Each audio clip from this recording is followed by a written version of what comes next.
নমস্কার, ইগ্রাম স্বরাজ পোর্টাল থেকে স্কিম ভিত্তিক এক্সপেন্ডিচার কিভাবে দেখবেন তা আমরা দেখে নিই। সর্বপ্রথম ইগ্রাম স্বরাজ পোর্টাল ওপেন করার পর প্ল্যানিং সেকশনে ক্লিক করবেন। এখান থেকে রিপোর্টিংয়ে যাবেন। রিপোর্টিংয়ে ক্লিক করার পর অ্যাক্টিভিটি ওয়াইজ এক্সপেন্ডিচার ডিটেলস রিপোর্টে ক্লিক করবেন। এখানে প্ল্যানিং ইয়ার সিলেক্ট করবেন, ক্যাপচা বসাবেন,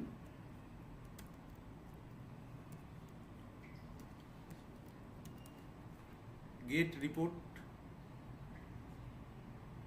এই পেজটি ওপেন হলে একদম নিচে ওয়েস্ট বেঙ্গল বরাবর গ্রাম পঞ্চায়েতে ক্লিক করবেন। এখান থেকে ডিস্ট্রিক্ট সিলেক্ট করবেন।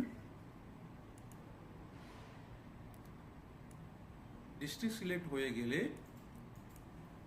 ব্লক সিলেক্ট করবেন এবং গ্রাম পঞ্চায়েতগুলো যখন দেখা যাবে তখন টোটাল অ্যাক্টিভিটিতে ক্লিক করবেন। এখানে যে স্কিমগুলি এক্সপেন্ডিচার হয়েছে সেইগুলি একদম ডান দিকে কত টাকা করে পেমেন্ট হয়েছে আপনারা দেখতে পাবেন। ধন্যবাদ।